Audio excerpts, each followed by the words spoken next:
दोस्तों नमस्कार, स्वागत है आपका हमारे चैनल पे। दोस्तों पिछले वीडियो में आपने केस की जानकारी ली, नाउन और प्रोनाउन के कितने केस के प्रकार होते हैं और सेंटेंस में वो किस तरीके से इस्तेमाल होते हैं इसकी जानकारी ली। पिछले वीडियो में ही आपने ये देखा कि नाउन और प्रोनाउन का एक केस जिसको ऑब्जेक्टिव केस कहते हैं, आज थोड़ी सी उसको विस्तार से और समझेंगे कि ऑब्जेक्ट प्रायः दो प्रकार के होते हैं। एक को बोलते हैं डायरेक्ट ऑब्जेक्ट और दूसरे को बोलते हैं इनडायरेक्ट ऑब्जेक्ट। इसी इनडायरेक्ट ऑब्जेक्ट को J.S. नेस्फील्ड ने डेटिव केस भी बोला, यानी ऑब्जेक्टिव केस का ही वो एक प्रकार मानते थे, लेकिन अभी सिर्फ ऑब्जेक्टिव केस के रूप में ही जाने जाते हैं, चाहे डायरेक्ट ऑब्जेक्ट हो, इनडायरेक्ट ऑब्जेक्ट हो। और जो डेटिव केस उन्होंने बताया था वो अब ऑब्जेक्टिव केस के रूप में ही जाने जाते हैं। अब इसमें देखेंगे, हम एग्जाम्पल से समझेंगे कि डायरेक्ट ऑब्जेक्ट और इनडायरेक्ट ऑब्जेक्ट कहते किसको हैं। डायरेक्ट ऑब्जेक्ट प्रायः कोई वस्तु होता है, कोई निर्जीव चीज़ होता है, नॉन लिविंग थिंग्स होता है। कभी कभी सेंटेंस में, एक से सेंटेंस में एक ही वर्ब के दो दो ऑब्जेक्ट आ जाते हैं, तो उस कंडीशन में हम उस दोनों को आइडेंटिफाई करना पड़ता है। तो डायरेक्ट ऑब्जेक्ट हम उस ऑब्जेक्ट को कहते हैं जो नॉन लिविंग होता है और जो प्रायः कोई वस्तु होता है, कोई ऑब्जेक्ट होता है। इनडायरेक्ट ऑब्जेक्ट प्रायः कोई व्यक्ति होता है, कोई लिविंग थिंग्स होता है, लेकिन ये हमेशा सही नहीं होता है। इनडायरेक्ट ऑब्जेक्ट कोई वस्तु भी हो सकता है। इन सारी चीज़ों को हम अभी इस एग्जांपल से समझेंगे और पूरा कंसेप्ट आपको क्लियर हो जाएगा। पहला एग्जांपल देखते हैं।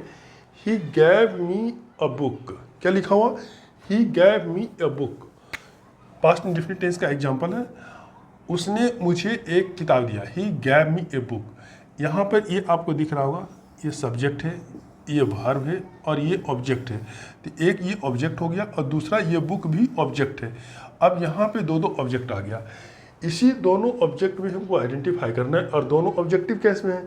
इसका केस मी ऑब्जेक्टिव है। आप देख लीजिए उस चार्ट में, जो प्रोनाउन का चार्ट दिखाया गया था पिछले वीडियो में, उसमें देख लीजिए ये ऑब्जेक्टिव केस में ये ऑब्जेक्ट है और ये भी ऑब्जेक्ट है, क्योंकि वर्ब के बाद दोनों आया।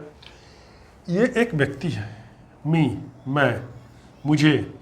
ही गैव मी, उसने मुझे दिया एक किताब। तो ये मी एक पर्सन है, इसलिए इसको इनडायरेक्ट ऑब्जेक्ट कहते हैं। इनडायरेक्ट ऑब्जेक्ट प्रायः कोई व्यक्ति ही होता है, लेकिन ये हमेशा सत्य नहीं होता है। और ये बुक जो है ये कोई वस्तु है, कोई निर्जीव नॉन लिविंग थिंग्स है। तो ये इसको बोलेंगे डायरेक्ट ऑब्जेक्ट और इसको बोलते हैं इनडायरेक्ट ऑब्जेक्ट। लेकिन इसको सही से समझने के लिए कि डायरेक्ट ऑब्जेक्ट और इनडायरेक्ट ऑब्जेक्ट में क्या अंतर है। डायरेक्ट ऑब्जेक्ट में कोई दिक्कत नहीं है, डायरेक्ट ऑब्जेक्ट नॉन लिविंग ही होता है, कोई ऑब्जेक्ट ही होता है। लेकिन जो इनडायरेक्ट ऑब्जेक्ट होता है वो हमेशा कोई व्यक्ति ही होता है, ये जरूरी नहीं है। इनडायरेक्ट ऑब्जेक्ट को आपको आइडेंटिफाई करना हो, सिंपल रूल है कि अगर किसी ऑब्जेक्ट के पहले TO2 या FOR4 का इस्तेमाल हो सकता है, अगर किसी ऑब्जेक्ट के पहले TO2 या फिर FOR4 का इस्तेमाल हो सकता है तो वो फिर इनडायरेक्ट ऑब्जेक्ट होगा, और अगर इस्तेमाल नहीं हो सकता है तो डायरेक्ट ऑब्जेक्ट होगा।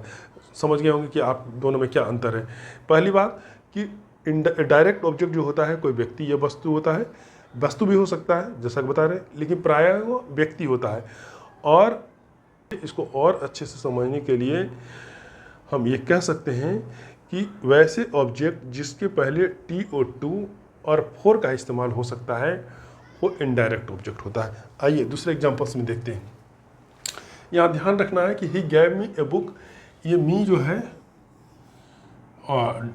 इनडायरेक्ट ऑब्जेक्ट है और ये डायरेक्ट ऑब्जेक्ट, क्योंकि वस्तु जो होता है वो डायरेक्ट ऑब्जेक्ट होता है, कोई non living thing direct object होता है। इसका इस्तेमाल इसको उल्टे पुल्टे करके कर सकते हैं। इसका इस्तेमाल हम इधर कर सकते हैं, इसका इस्तेमाल इधर कर सकते हैं। अब ये देखना है कि जब ये इधर आता है और ये इधर आता है तो अंतर क्या पड़ता है। He gave me, he gave a book, ये हम डायरेक्ट ऑब्जेक्ट को पहले लिख दिए। He gave a book to me, ये सेंटेंस भी सही है और ये सेंटेंस भी सही है, दोनों सेंटेंस सही है। अब यहाँ पे देखिए, अगर हम डायरेक्ट ऑब्जेक्ट को लाते हैं पहले, तो इसके पहले हमको दूसरा ऑब्जेक्ट देने से पहले टू का इस्तेमाल करना पड़ेगा। He gave the book to me, तब ये सेंटेंस सही होगा। अगर टू हटाएंगे तो सेंटेंस सही नहीं होगा। इसलिए सलाह दी जाती है कि अगर दो ऑब्जेक्ट आया हो तो पहले इनडायरेक्ट को लिखिए, उसके बाद डायरेक्ट ऑब्जेक्ट को लिखिए। इस तरीके से ही गैव मी अ बुक। तो एरर होने की संभावना कम होती है। लेकिन अगर ऐसा लिखते हैं तो भी वो सेंटेंस सही है, लेकिन इसके पहले टू देना। तो ये देखिए, ये टू किसके पहले आया, मी के पहले, तो मी के पहले टू आया, यानी टू या फोर में से कोई एक का इस्तेमाल अगर हो सकता है किसी ऑब्जेक्ट के पहले, तो वो इनडायरेक्ट ऑब्जेक्ट, तो ये इनडायरेक्ट ऑब्जेक्ट है। वहीं दूसरा एग्जांपल एक और यहाँ पे दिया गया, इसको देखिए, ये सही है, इसको देखिए, he gave me to a book. अब ये जो टू आया है, ए बुक के पहले इस्तेमाल किया गया है। डायरेक्ट ऑब्जेक्ट इनडायरेक्ट ऑब्जेक्ट पहले लिखे, डायरेक्ट ऑब्जेक्ट बाद में लिखे, और इसके पहले टू का इस्तेमाल लिखे। लेकिन ये सेंटेंस गलत है, इस तरीके से हम इस्तेमाल नहीं कर सकते हैं। जिस ऑब्जेक्ट के पहले हम टू या फोर का इस्तेमाल कर सकते हैं वो इनडायरेक्ट ऑब्जेक्ट होता है, और डायरेक्ट ऑब्जेक्ट के पहले हम टू या फोर का इस्तेमाल इस तरीके से नहीं कर सकते हैं। तो इसलिए ये सेंटेंस गलत है, हम ऐसा लिख ही नहीं सकते हैं। ये सेंटेंस गलत है, हम ऐसा सेंटेंस क्रिएट नहीं कर सकते हैं। और इससे ये भी पता चलता है कि क्योंकि ये टू का इस्तेमाल हम द बुक के पहले नहीं कर सकते हैं, इसलिए ये जो है डायरेक्ट ऑब्जेक्ट है, इनडायरेक्ट नहीं है। इनडायरेक्ट के पहले हम टू का इस्तेमाल इस तरीके से कर सकते हैं, he gave a book to me. तो ये सेंटेंस सही है, ये सेंटेंस सही है, ये सेंटेंस गलत है। और इसमें ये इनडायरेक्ट ऑब्जेक्ट है और ये डायरेक्ट ऑब्जेक्ट है। दूसरा एग्जांपल लिखते हैं, he gave the ball a kick. He gave the ball a kick, उसने बॉल को एक किक दिया, ठीक है। अब यहाँ पे ये सब्जेक्ट है, सब्जेक्टिव केस में है, ये वर्ब है। यहाँ पे एक ये ऑब्जेक्ट है और दूसरा ऑब्जेक्ट ये है, ये भी एक ऑब्जेक्ट है, ठीक है, ऑब्जेक्ट की तरह आया है। तो अब यहाँ पे ये देखिए, he gave the ball a kick, ये सेंटेंस सही है। और ये क्योंकि बॉल भी ऑब्जेक्ट है, कोई वस्तु है, और ये किक को भी नाउन की तरह इस्तेमाल किया गया।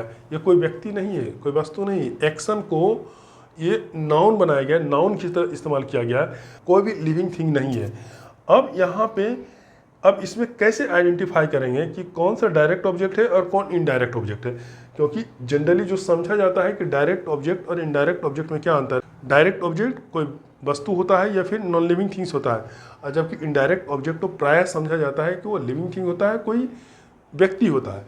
लेकिन ये हमेशा सत्य नहीं होता। ज़्यादातर मामले में ये सही है कि जो इनडायरेक्ट ऑब्जेक्ट होते हैं वो कोई व्यक्ति होता है, लेकिन कोई वस्तु भी हो सकता है, नॉन लिविंग थिंग्स भी होता है। वो इस एग्जाम्पल में देखिए, he gave the ball a kick, दोनों नॉन लिविंग है और दोनों ऑब्जेक्ट है।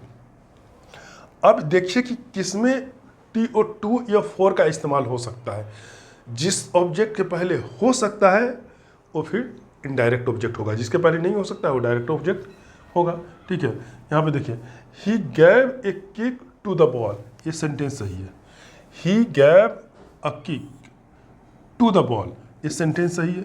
ये भी ऑब्जेक्ट है और ये भी ऑब्जेक्ट है, और इस ऑब्जेक्ट के पहले द बॉल के पहले टू का इस्तेमाल सही है, इसलिए क्योंकि टू या फोर का इस्तेमाल द बॉल के पहले हो रहा है, इसलिए ये इनडायरेक्ट ऑब्जेक्ट है। अब इसको देखते हैं कि क्या इसके पहले हम टू का इस्तेमाल कर सकते हैं।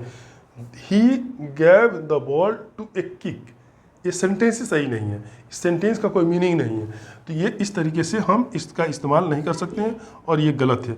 He gave the ball, to का इस्तेमाल किक के पहले नहीं हो सकता है, इसलिए ये सेंटेंस गलत है। और क्योंकि टू का इस्तेमाल किक के पहले नहीं हो सकता है, इसलिए ये इनडायरेक्ट ऑब्जेक्ट नहीं है। जिस ऑब्जेक्ट के पहले टू या फोर का इस्तेमाल कर सकते हैं वो इनडायरेक्ट ऑब्जेक्ट होता है, ठीक है। तीसरा एग्जांपल लेते हैं, they brought the country honour, उसने देश के लिए सम्मान लाया, देश के लिए सम्मान लाया। तो ये सब्जेक्ट है, ये वर्ब है, और एक ऑब्जेक्ट ये है और दूसरा ये भी ऑब्जेक्ट की तरह ही इस्तेमाल हुआ। अब ये देखिए कि यहाँ पे दो ऑब्जेक्ट है और दोनों में से कोई भी लिविंग थिंग्स नहीं है। तो इसमें कैसे आइडेंटिफाई करेंगे कि कौन सा ऑब्जेक्ट जो है वो डायरेक्ट है और कौन सा ऑब्जेक्ट इनडायरेक्ट है। इसकी पहचान वही है कि इसको उल्टा पुल्टा करके देखें, अदल बदल करके वर्ब के बाद पहले कभी इसको रखें कभी इसको रखें, और ये देखें कि किसके पहले टू या फोर का इस्तेमाल हो सकता है। इस दोनों ऑब्जेक्ट में से जिसके पहले टू या फोर का इस्तेमाल हो सकता है वो इनडायरेक्ट ऑब्जेक्ट होगा, और जिसके पहले नहीं होगा वो क्या होगा, डायरेक्ट ऑब्जेक्ट होगा।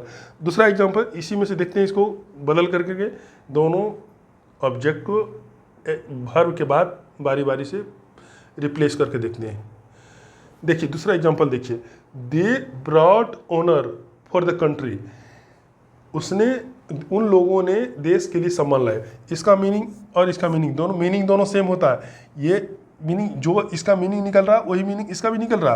दे ब्रॉट द कंट्री ऑनर या फिर they brought honour for the country, दोनों सेम है।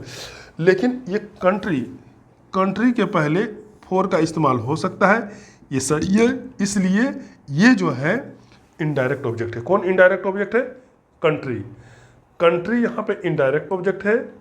अब देखिए तीसरे एग्जांपल इसको लेते हैं इसी का, they brought the country for honour, इसका कोई मीनिंग नहीं निकल रहा है, ये सेंसलेस है और ये इसलिए ये गलत है। ये फॉर का इस्तेमाल इस ऑनर के पहले नहीं हो सकता है, इसलिए ये जो क्या है इनडायरेक्ट ऑब्जेक्ट नहीं है, ये डायरेक्ट ऑब्जेक्ट है। हम समझते हैं कि आप समझ गए होंगे डायरेक्ट और इनडायरेक्ट में क्या अंतर है। अगर हमारा वीडियो आपको पसंद आया हो, अच्छा लगा हो, तो हमारे वीडियो को लाइक कीजिए, शेयर कीजिए और हमारे चैनल को सब्सक्राइब कीजिए। हमारा वीडियो देखने के लिए, अब तक हमारे साथ बने रहने के लिए धन्यवाद। Thank you.